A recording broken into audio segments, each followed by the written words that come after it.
Hi, friend. Hi, friend. And to the brave hearts listening out there, welcome to Permission to be Human. I'm Andrea. And I'm Janelle. Get ready for some real-time relationship woo and wisdom from the front lines with occasional tantrums and tears about how breaking rules, blurring boundaries, and tossing tradition can be catalysts for finding your truth. Let's debunk the fairy tales we were told as children and create a new map for life. Yes, Disney can go fuck itself.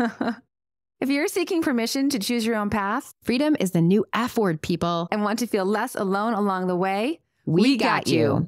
Do you need permission to be human? You got it. Listen, subscribe, and review on Apple, Spotify, or wherever you get your podcasts. Learn more about us at permissiontobehuman.live. Please note, this is our side of the story. Our partners and metamors have their own individual experiences, and we do not speak for them. All right. So here we are today talking about being alone, which interestingly, as we're talking about poly, we're talking about being with others often. Yeah. But one of the greatest gifts that I can say has come through me on my journey is how much benefit I get from actually being alone. And I would agree with that. For me, it has been a huge discovery, a surprising new thing I like to do. We're both extroverts. Right. And so being alone was like, wait, no, I don't like being alone. No, I want others. Mm-hmm. And we are taught in our society to always be in twos, together, with family, with partners. So what we're talking about today is, I think, is from society saying, you're not supposed to be alone. You're supposed to be with others. And we're saying even in a marriage or in a partnership, alone time can be nourishing, helpful, and grounding, creative. It just allows things to move through. So I would say there's society's piece, but I think for me too, there is just as being an extrovert, as someone who does thrive in being in the presence of others. I think I had never given myself the chance to understand that I can also thrive being alone, right? So that there was this, it's not, regardless of what society said, I actually liked being with others. Mm-hmm. Yeah, me too. It felt natural to me to be with others, live with others. Go ahead. Yeah. Although I had roommates at different times, essentially, I lived alone until I was 41 when my now husband, boyfriend at the time, we moved in together. And I had never lived with a partner prior till that moment. But I will say that I was also someone, again, as I said, an extrovert, very social. I was going out, pretty much every day of the week with friends. I always had people to be hanging out with. When we got together and decided to move in, one of his requests was, okay, he needs nights where we're not together. In my initial response to that was like, wait, what do you mean? You don't want to spend every night of the week with me? Isn't that why we got married? Right. But I was like, okay, I'm honoring you. My husband's an introvert. And so he had been living alone and really cherished living alone. So us moving in together was a really big lift for him in some ways. And what we settled on was 2 nights a week where we would be apart. On Sunday nights, I had the house, and on Wednesday nights, he had it. We called these off-duty nights. It didn't mean that if it was my night that I had to be at home. It just meant that he wasn't going to be there. So if I wanted to be at home, I could, and I had the space to myself. So these off-duty nights were sacrosanct. We never scheduled each other around those. And I will say it probably took about 6 months before I was like, oh my gosh, these are amazing. I just discovered so much about myself, which is one, that I could still be socializing on those nights, but I didn't have to check in with him. Those are the nights that I hung out with my girlfriends. Those are the nights that I hung out. I did things that he didn't want to do. And there was just a freeingness in my own being of not having to talk to him or schedule with him on these 2 nights. So there was a freedom that came from that. There was also the sense of, being at home alone, just to putter in our space. I could do whatever I wanted there. Was that was like there was a freedom with that sensation. And but after about 6 months, I was like, oh no, this is as important to me. Like I realized the importance to me of these off-duty nights. And, you know, it's been 8 years and we continue to do this and have done this the whole time and have shared it with actually lots of people. And it just formalized alone time in our relationship. Beautiful. And do you think in general, this has gone on for a while? You've enjoyed it. It's something that he also values. And what else do you, when you come back together after having an off-duty night, does anything shift? We've been doing it for so long that I can't speak to that specifically. But what I can speak to more is I can't say that I notice it when we've had the off-duty night. But what I can definitely say is if we have not had the off-duty night, because, you know, scheduling has changed. We've been traveling, or we had friends in town, or we had something that required us to be together. And so instead of having, you know, an off-duty night every 3 to 4 days, we went for a week without an off-duty night. That becomes very obvious. Yeah. Right. Yeah. We become short with each other. There is just like tension there. And it's just, oh, we just need alone time. We need an off-duty night. And so then we'll schedule. So that's what's more obvious to me. Got it. I'm super curious about you. My husband and I started our relationship and our marriage with the idea that we were not completely dependent on each other, right? That we were independent pillars on our own journey, but that we would stay connected. And we defined this through what I called the HA method, which is like H and an A. So instead of an A where, you know, there's these two pillars, right? And an A, they're leaning on each other and they're connected in the middle. And if one moves, the other falls. We were always embracing this idea of the H, where we're always connected, but we were two pillars moving forward and up in life. And that was a nice frame of reference. I would say it was like more beautiful in theory than actually in person, because it's hard to keep honoring that, because you do get so intertwined. I think the difference is that it's really about independence. The H is a combination of independence, and the A is a strict dependence, right? So we only rely on each other, and we must rely on each other. We can't be alone, right? We can't be independent on that path, right? We are forever joined. And that is definitely the model of marriage I was taught growing up. My parents were very connected, very together, which was beautiful. And I also noticed now that you do see couples who are very, very connected. They do most things together. They show up to their children's events together. They go out together. And this is something I was advised by my mom early on to say, look, don't get used to going out alone, because then you're going to want to go out alone later and you're not going to stay connected. And at the time it didn't impact. I was like, okay. And I was probably only my teens or 20s. And so we were determined to be sure that we all both had alone time. Of course, you know, I got married much later than my mom. You know, she was married earlier in life. And by the time I got married. And how old were you when you got married? I was 27. So we did try to continue this in our life by being independent, right? We already had our own lives. I already had my own career. So did he. You know, we weren't coming from the same town or the same context. And so it's much easier to form this in modern day in our situation. In the beginning and throughout our life, I always thought it was okay for me to go on a weekend trip by myself, right? Not by myself, of course, not then. I wasn't spending alone time then, but I would go with a friend, right? So without your partner. Right, just something without my partner. And he also, I was like, yeah, go on a guy's trip, you know, go with your dad, wherever. And that was very comfortable for us. It was something that my parents never did, right? So it felt like, it's different, but it felt very comfortable for us. And that's what we wanted to do. So then as time went on, I think we kept doing that. And then after we started the poly, which was about 6 years ago, my initial reaction when he wanted to go see his girlfriend once a week in the evening was, no, you can't go. You're supposed to be here. It felt like a betrayal of the idea of marriage.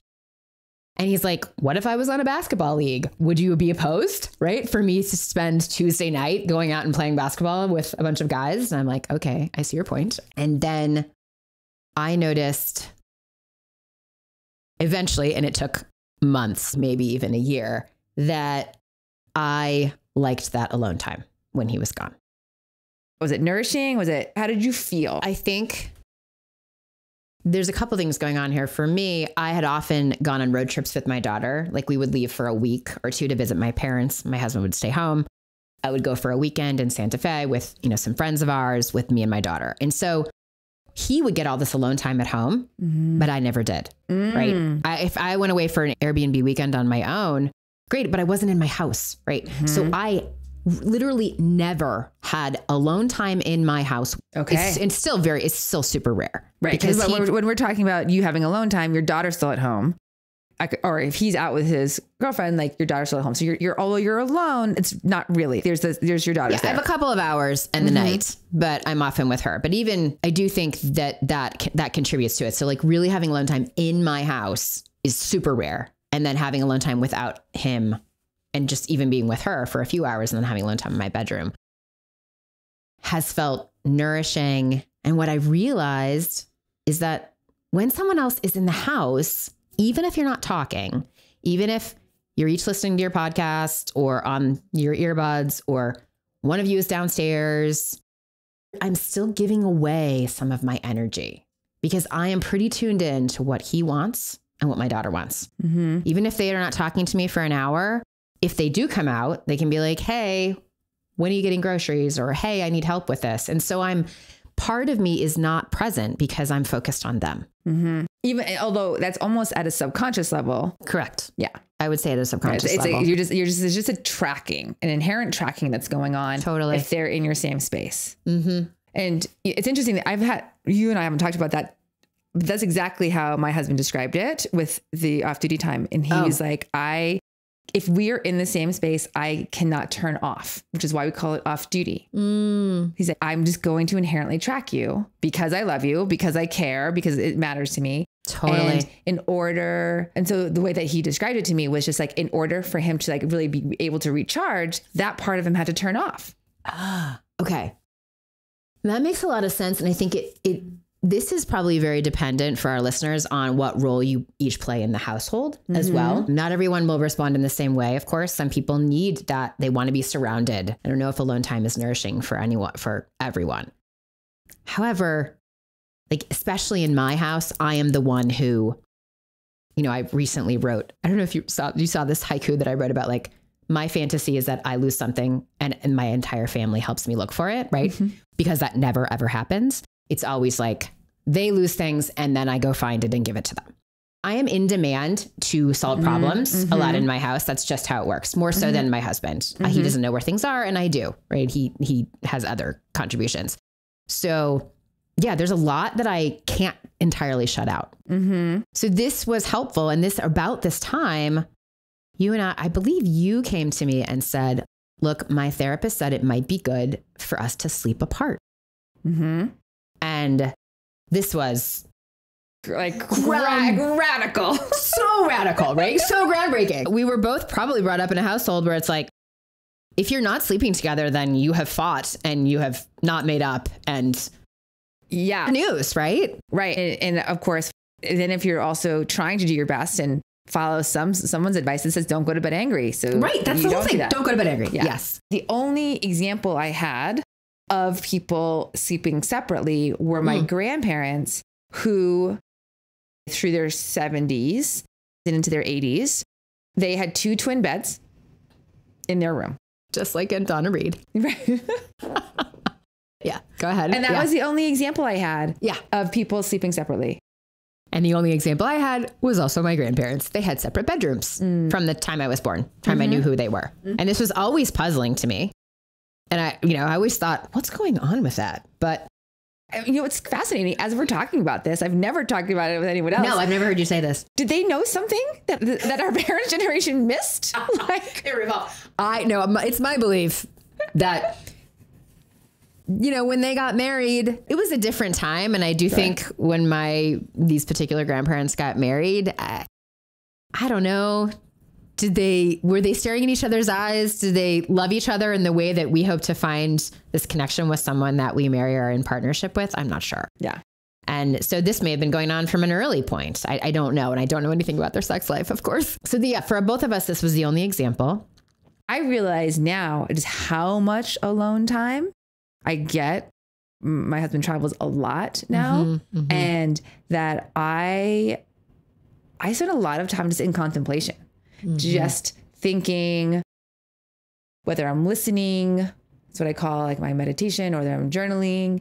And that time is incredibly grounding for me. What's coming through is a creative energy and a life force. Totally. Can you tell me more about what the witness means for you? Or rather, not being witnessed means for you? Sure.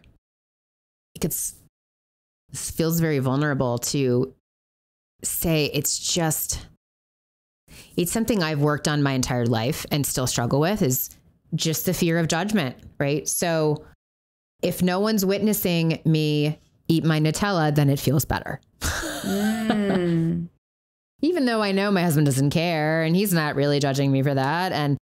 But I want to do what I want to do by myself without someone watching me. And that's probably my own work that I need to keep working on. Is I would just prefer to do, and whatever that is, it might be self-pleasuring, or it might be watching TV or walking around the neighborhood, or just whatever I want to do. No one is even thinking, why are you doing that?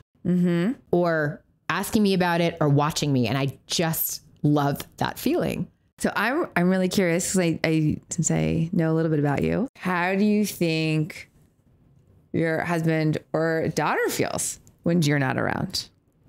Do you think that they feel witnessed by you? Because you are such a good tracker, right? So in a way, are you absolutely like, you track them very closely and I think it's a way of showing love. Absolutely. Yeah, you're right. And so now that same tracker of them is on you.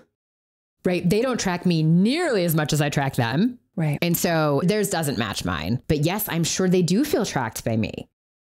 And most of the time, that's a completely helpful force for my husband, because. But yes and no. I think there's two things here, right? Is that, yes, it can be helpful. If I lost something and you knew where it was, that would be great. But if I wanted to eat Nutella and you were in the room, right, then I would be like, oh, there's no way I can get away with it. Right. Whereas you might be able to get away with it, actually, because he's not tracking you as much. But I would never say anything about that to him. But my point being is that you're tracking. Yes, I'm tracking. I'm tracking way more. And this is basically getting into what I call a damaged dynamic that my husband and I have had a lot of our relationship that we have spent the last few years starting to repair. Is yes, I always know what he's doing. I know his entire schedule. And that's slowly starting to change now. But his whole life, if you asked me where he was, I would know. And it's a great example of, I remember one day we were going to his mom's house and she's like, where's Andrea? And he said, she's not coming. And she said, where's she at? And he's like, I don't know. And just because he doesn't track me, right? He doesn't know that I'm running errands or that I'm seeing a friend, right? It's just not in his DNA to do that. And so I do think this, though, is something I'm trying to release control of his schedule. I don't need to know what he's doing every day, every minute of the day. And so this is an area that I think ties into alone time and the need for it, right? I think it can be related to the type of partner that we have. True. And so do you have a partner who doesn't really track you and you still relish your own alone time? Because in a way you don't feel tracked or witnessed. And then I know for me, like the journey that I have been on, similar to you, I track a lot of different things. And there's a part of me that's a very strong and loud part that wants to know what my husband is doing. Where is he? What's going on?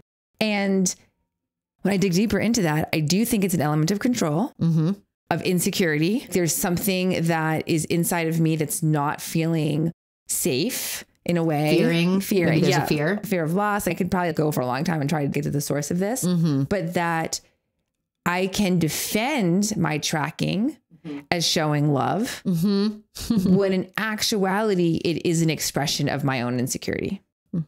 I would agree. Yeah, for me too. I think an important point is that, as we've said, we're both extroverts. Our partners are both introverts. And I guess I just have to think that if we're enjoying all this alone time that we've just discovered as extroverts, right? Clearly our partners also need it. Mm-hmm. And this is one of the things my husband and I have had to work out, in that he is more introverted and does need alone time and doesn't get it, because when he goes away, he goes to see his girlfriend. Mm. So he is very rarely alone in the house. And I'm only leaving the house once a month to see my boyfriend for 3 days. So this is something we've also had to work on. It's part of why he has his own office. He can spend time at his office. He can sleep over at his office, and that gives him the alone time he needs. So it's important to work out the different ways that you get Right. the alone time. I also just want to bring up, we had a really great conversation with someone yesterday where she was recognizing that she needed alone time in her relationship, and she navigated it in a different way. She was giving herself, in the course of 2 months, she was away from her partner for 2 months. They had 2 weeks on and then 2 weeks off, like where the partner came to visit for 2 weeks. And then she was alone again for 2 weeks. And then the partner was gone for 2 weeks.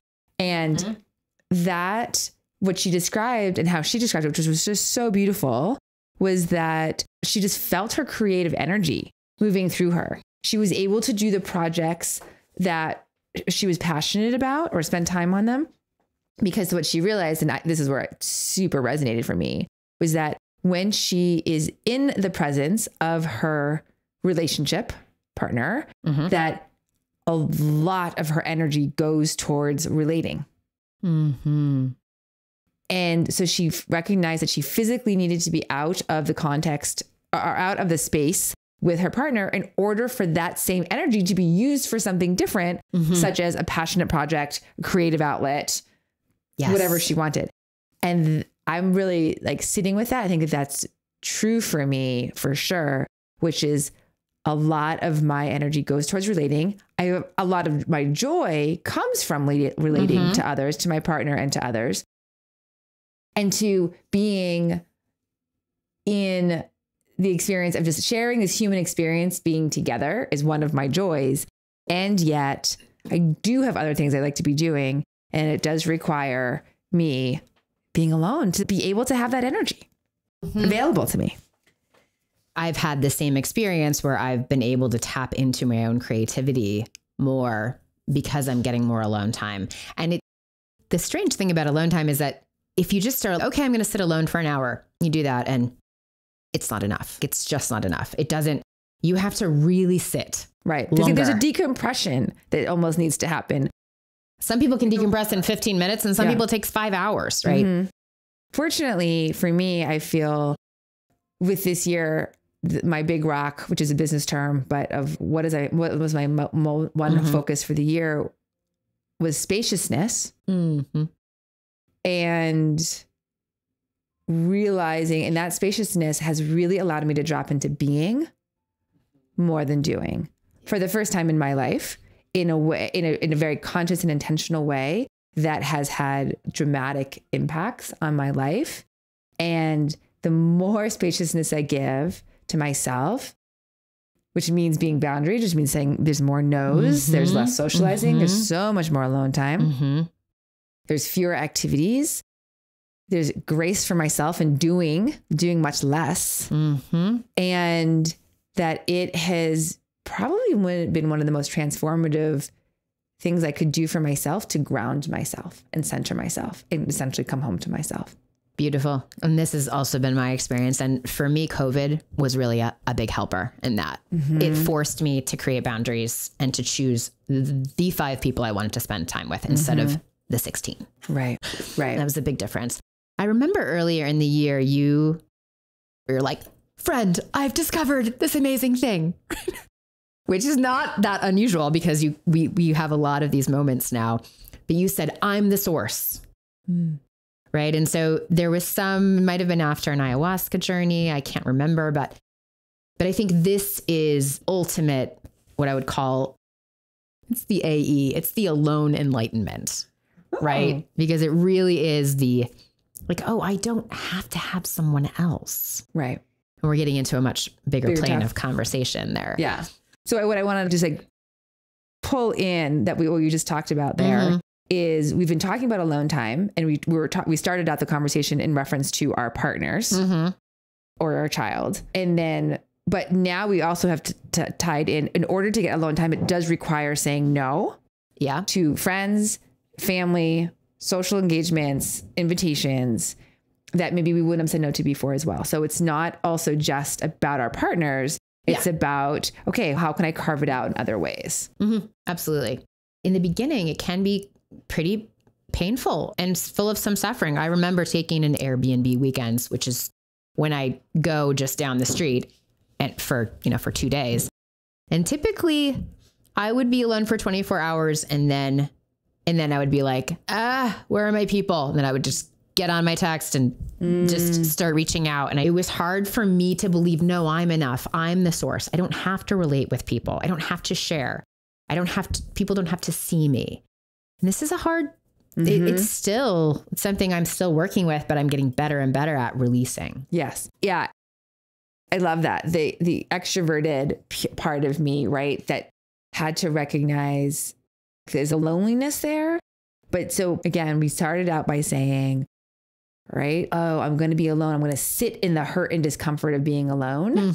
Right. And that is true. Even when I'm intentionally being alone, there can be this like energy, this craving energy, this clawing, grasping. Oh, I'm ready for input. And sitting through the discomfort of that when it doesn't feel authentic. By not authentic, I mean that it's coming from a place of need, like a grasping need versus, oh no, I can center myself. I'll know when it's time to reach out from a healthy, centered place. Yes. From a place of empowerment as opposed to desperation. Yes. Yeah. And in my heart of hearts, I want to want people, not to need them. I can need them for some things. Right. But overall, the want over the need. Yeah. So there's a quote that you found regarding being alone. That's really beautiful. I'd love to hear it. The capacity to be alone is the capacity to love. It may look paradoxical to you, but it is not. It's an existential truth. Only those people who are capable of being alone are capable of love, of sharing, of going into the deepest core of the other person without possessing the other, without becoming dependent on the other, without reducing the other to a thing, and without becoming addicted to the other. This aloneness allows them absolute freedom because they know that if the other leaves, they will be as happy as they are now. Their happiness cannot be taken by the other because it is not given by the other. And that's by Osho from The New Man for the Millennium. I feel like resonant with lots of things in this quote as someone who navigated codependency and who really has done a lot of work on relating to others and feeling compulsive need to be in connection with others. And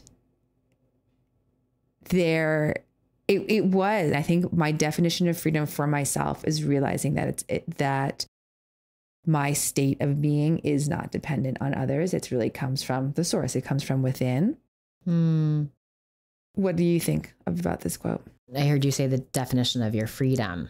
And this is really true. And I think freedom in this way can be very liberating and very scary. If you're used to having people around your whole life, this is concerning, right? And as I read through that, I believe it and I love the sentiment and it is empowering to me. My mantra for the year is claim myself. Basically, that means standing on my own rather than leaning on my husband, getting blurred identities with my husband, trying to control my husband, trying to control my daughter, being okay by myself. But what strikes me the most as I read through that is that most people, I would say my closest circle of friends would understand this very well. And everyone else in my life would not. They would have trouble with this. They would say, no, of course it's okay to be with someone. Or, they would take it in defense. They would say, I want to have a partner. It's okay to rely on a partner. And of course it is. It is okay to rely on a partner. But I think this has to come first. Yeah. So that I don't need, so that I want. It's just empowering me to say, how can I, if I need to, if I had to, tap into my own source of joy, happiness, elation, pleasure. And I think what does come up for me is part of my mantra that I sing every morning is, I will be okay no matter what. Right. So if you and I were to separate and you were to leave me, then I would be sad and I would be okay. Of course. Yeah. So the other point that's come up for me around the word alone is that I have a good friend who does not have English as her first language. She is a translator, and she translates books from Hebrew to English and English to Hebrew. And in all my years of knowing her, maybe we've known each other 7-8 years, when she talks about being alone, she never uses that word. She always says on my own. And I just find this fascinating. And I think in our culture, the word alone in the English language, there's something negative to it for me. From a cultural perspective, maybe? Yeah. Whereas on my own feels empowering and independent and feminist. Whereas alone seems sad and solitary. Right. The definition of alone is actually having no one else present. Having no one else present. Yeah. Which makes sense. I just think it's interesting every time she says it. Oh, no, I'm on my own that night. No, I'm on my own that night. I like the way that sounds as opposed to, no, I'm alone.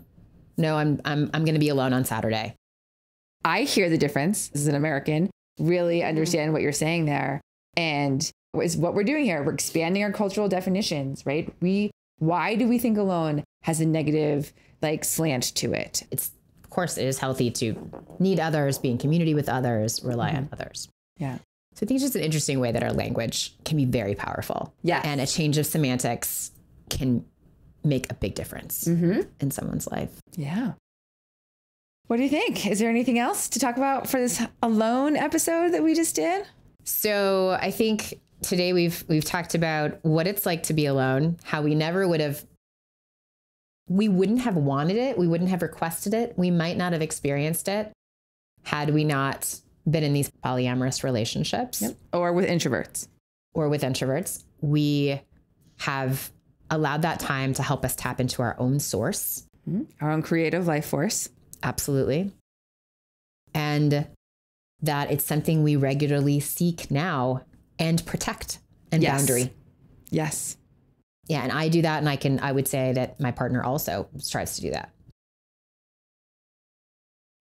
Thanks for joining us today. Please take the time on whatever platform you're listening to rate and review or rant, whichever you prefer. And we look forward to seeing you next time.